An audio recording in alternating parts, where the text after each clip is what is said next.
At the said pre-sitting meeting, I, on behalf of my colleagues, the majority, inquired from Mr. Speaker whether our friends who were seated to his right would be allowed by him to sit there, because that was not their rightful place, in view of his own admission that he had not proclaimed them as such nor declared them as such. Speaker responded that indeed sitting arrangement of Parliament was a responsibility of the clerk to Parliament. This took me to the next step of inquiring from the clerk whether he allowed the NDC minority to sit on our seats. He said, indeed, we had our name tags, that is the NPP majority had their name tags at those seats that we already occupied, and that it was not he who did that. So obviously, one was expecting Mr. Speaker to direct the NDC to do the right thing. He refused. Subsequently, Mr. Speaker engaged the Council of State, or perhaps let me say the Council of State held meetings with Mr. Speaker as a majority leader and leader of government business and leader of the House. I had the opportunity to also meet with them. The understanding I had from the meeting as a sequel to the meeting they had already held with Mr. Speaker was to the effect that Mr. Speaker will direct the NDC minority to sit at their right place, which is the left of Mr. Speaker. That was the understanding I had. I subsequently had a call from the Peace Council. The Peace Council informed me that they had engaged Mr. Speaker on the issue before Parliament, and Mr. Speaker had indeed indicated to the Peace Council that he had not ruled, neither has he proclaimed the NDC minority, and that should we resume or should Parliament reconvene, the NDC minority will go back to their seats.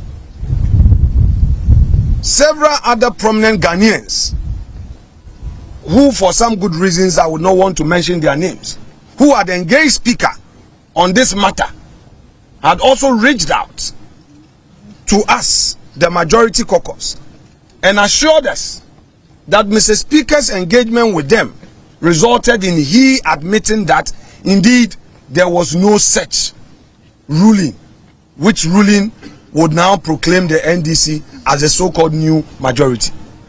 Now, from the horse's own mouth, granted that all these prominent people misrepresented to us, the majority, yesterday, Mr. Speaker himself, in his press conference in the afternoon, enumerated a number of things.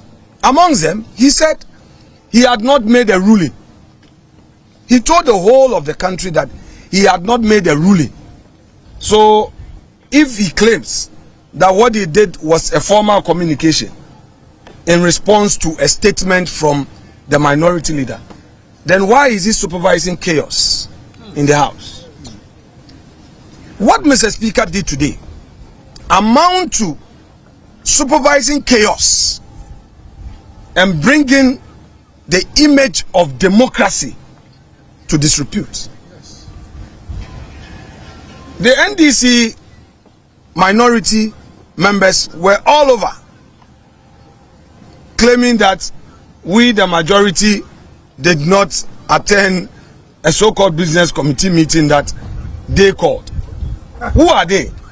When did we constitute a new committee in Parliament? I chair the business committee of Parliament, and when the clerk to Parliament asked for the business committee meeting, I was very explicit that the subject matter of the recall, which was approved by Mr. Speaker, is a very matter for consideration. So there's no need to have another business committee.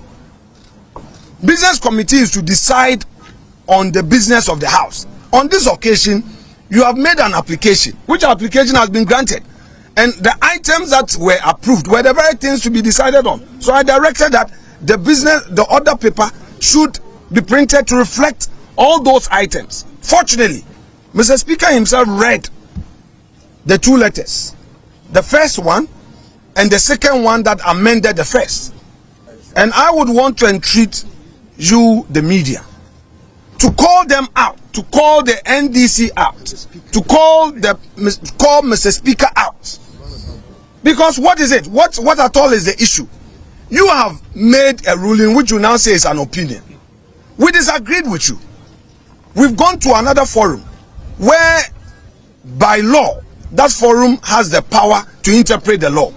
We respected Mr. Speaker's ruling. In all of these, my first interview after his ruling was to the fact that I respect him, I disagree with him, therefore my colleagues and I were withdrawing from the chamber and will pursue the matter at the Supreme Court, which matter he was already aware was pending at the Supreme Court. And I will repeat the point I made a week ago. Mr. Speaker had assured me in the presence of the second deputy speaker, Honorable Amakwesiama, in his office, that in view of the pendency of the suit, although the NDC had filed that petition, which petition was mounted by Harun Idrisu, he would hear them, but will wait and abide the decision of the court. I was fair enough, I was transparent enough to have engaged him as a head of this assembly, that because Haruna had raised the issue and to avoid confusion, I was going to the Supreme Court to seek interpretation. I did not go to Supreme Court in bad faith, and it wasn't the case that a matter was happening in Parliament and I ran away to the Supreme Court.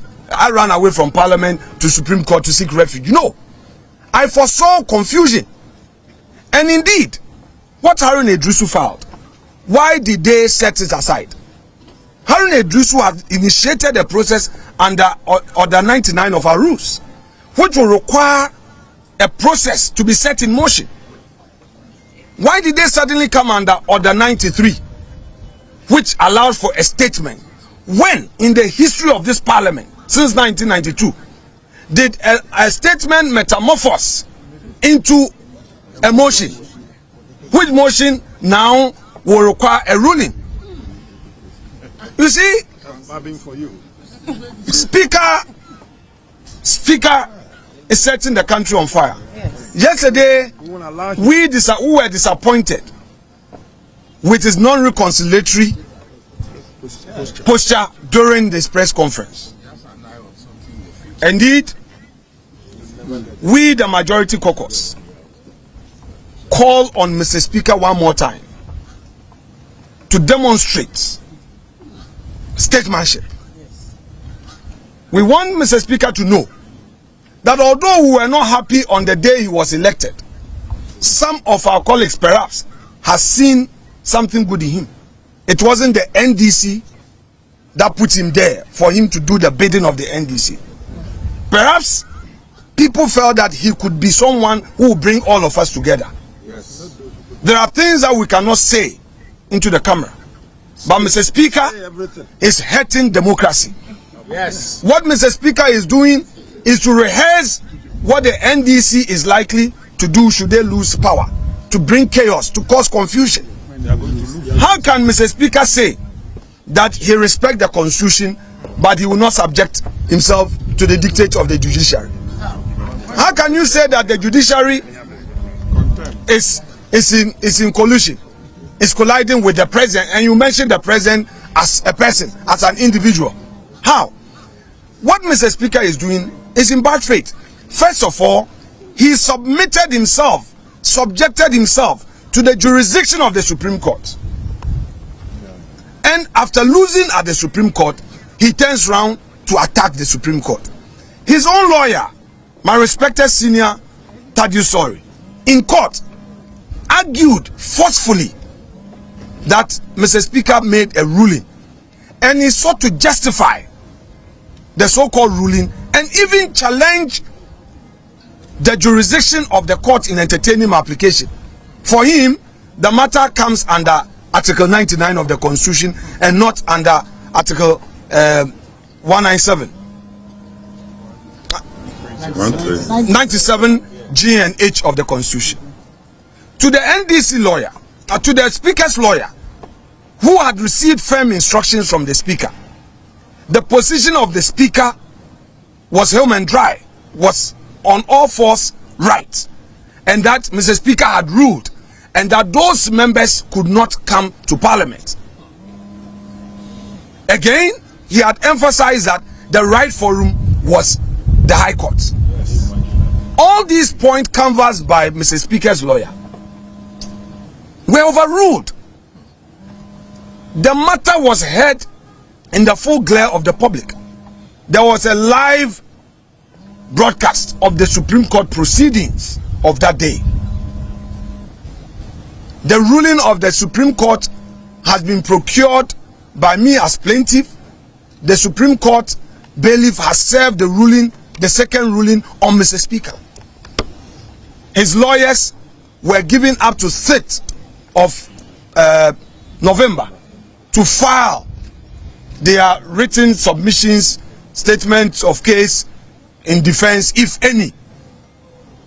So what are all these, perhaps I call it ex cathedra statement of Speaker, creating an impression as though those statements he's making are an authority on their own. It cannot be. A true Democrat will respect the rule of law. Yes. And that is why we decided to respect him. You know, ladies and gentlemen of the press, NPP, our tradition is to respect rule of law. Yes. It's out of deference to Mr. Speaker. That is why we did not enter the chamber. That we should share in that chaos theater with them. Never.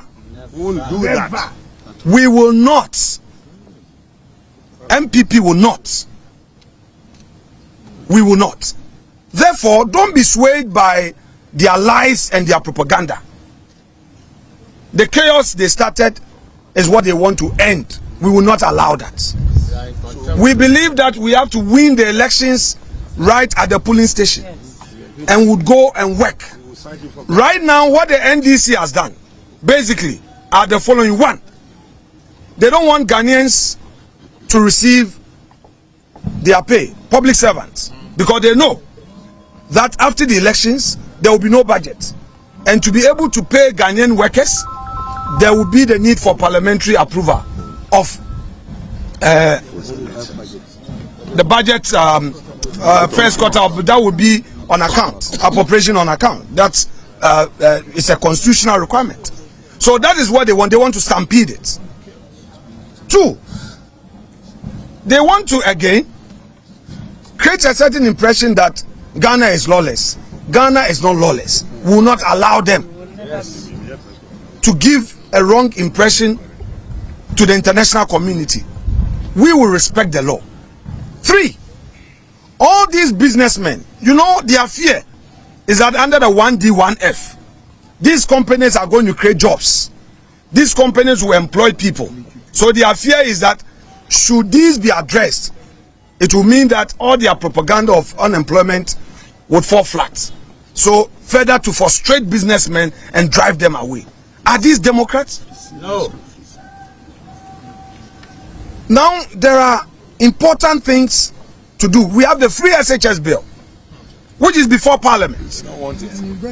Their main aim is to conspire with Mr. Speaker to prevent the free SHS bill from being passed.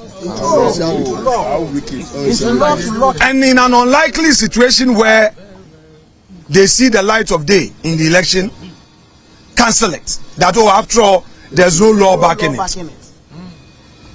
Their main target is the free SHS bill. That is why there was a pre-announcement of its laying in Parliament, and you remember how they fought against it. So it's an opportunity for them to, as it were, prevent the free SHS bill from being passed. And if they succeed in doing that, to them, in their wishful minds, in their wishful thinking, parents will get upset and then say that after all the free SHS was not working. The free SHS has benefited many Ghanaians in spite of the challenges. We know as a country the reforms that have been made by two ministers, Dr. Matthew Opoku Prempeh and Dr. Yao Educhum. These two gentlemen who were assigned to superintend over the education ministry have done so well, and the outcome of their works is known to all Ghanaians. This is what the NDC want to set back. Thank you very much indeed. I would want. Now they also made some noise in the chamber. They also made, they double talk. They double talk. They do double speaking, double talking. Whenever a person lies, he fails to even be inconsistent. In the chamber, where they rushed to go and sit, and again, the clerk this morning, we pre-inspected the chamber. The clerk diligently arranged our name tags at where they were. They came and they physically removed them. And this is where, with the greatest respect and in all humility and no modesty, my dear friends in the media, help us to shape opinion in the right way. Get the message across properly. Get the message across. They came in there and unlawfully removed our name tags, pulled their chairs to our place and sat on our seats. And Speaker, the cameras, I was watching in my office, and I'm sure you guys are set up. You set your cameras up proud to Mr. Speaker's arrival. You saw what happened. Let the Ghanaian people know. Now they said our members were not present. They claim that those, if indeed the Supreme Court had ruled, why were those members who were affected not in the chamber? Because Mr. Speaker has said nothing about them. This is what Kwame Agboja, making that point. Honorable Kwame Agboja said the members have had a favorable ruling from the Supreme Court, so they should have come. Really, if the Supreme Court ruling is being respected by them, why did they move to the right of Mr. Speaker? My respected colleague Cynthia Morrison is here. I said it in my plaint in court that she remains a member of our caucus. Parliament is a chamber for decent people. Parliament is a chamber for tolerant Democrats. Parliament is a chamber for people who want nation building without taking advantage of situations to score cheap political points. We will yield to these high values and high tenets of democracy. Thank you very much. I will not in any way attack any media house, but I believe that the discourse is a two-way traffic. For instance, I won't mention that station's name, but a station invited me, and when I went for a program, after we had agreed on the issues, they now said to me that a big man from that station says that they should address me as leader of NPP Caucus. And I asked that a Speaker of Parliament has made a pronouncement. Granted, at the first instance he was right. A superior court has overruled him. So the status quo has been restored. Further, the Speaker has challenged the first decision of the court. All right? And that has been adjudicated upon. And it has been determined. So, two rulings have come out after his ruling, which he calls an opinion. Is there an issue of who is in majority and minority? You, the media, I want to ask you. So I would plead with you, no matter how you feel, let us all help with the law. We all know in the US, in the US, I'm referring the media to something that happened in the US. We all know that CNN leans towards the Democrats. If you watch CNN carefully, you will know that CNN leans towards the Democrats, and Fox leans towards a Republican. But as soon as Trump was elected, CNN put all their biases aside and went straight. In fact, they were among the first news, let me finish, to have projected Trump's victory in spite of all their disagreement with Trump's views or political views. You get my point? And I would want to urge on you, the media, to do same. You may not be in support of NPP. I agree. Yenina ya dream to me ya baako. Yenina media yen to me ka say media bi antro dia eye NPP for there. But se court kasa. Me pe situation a media be tro say eye Afenyo Markin, leader of NPP group. Afenyo Markin ni NPP for eye majority. Exactly. And that is the law. Exactly. Mumbua speaker of Fuma Munka. Yes, we are Fuma Munka. Na Ghana baako pe na ewo. Their NDC for ni ye no person Ghana ejeto mo. No mo kan kire so wa fom on se so ban. Their speaker di kan ye no. Speaker, their speaker di kan ye no. Ye yan kontokwa o. Oka di oka ye no. Ye ndidi na tem. Ye ka kire say speaker. Wo de waka. Ye di court. Na court ebia asem no. Court edi kan ebia asem no. Speaker si on ti ase of a lawyer. Emma lawyer no call court. Eko kasama onu speaker said there be the Supreme Court ka no wafo a Supreme Court afom. Supreme Court ebu di asem no. Ghana nyina hwe TV. Ena Supreme Court aka said there be speaker. Enye wo tumi na obetumi aka say obi seat we declare vacant. Eyenyen nti asem no eda yenim. Asem no so beda ha na wo ya aware. Nti eba ne say ena ese wo be kasasa. Speaker lawyer nankasa ka say speaker ye ruling. Okoso justify speaker say mo kan. E ma ne ka say Supreme Court ko na ye wo no. Enye wo ne the right forum. They say ye kwa high court.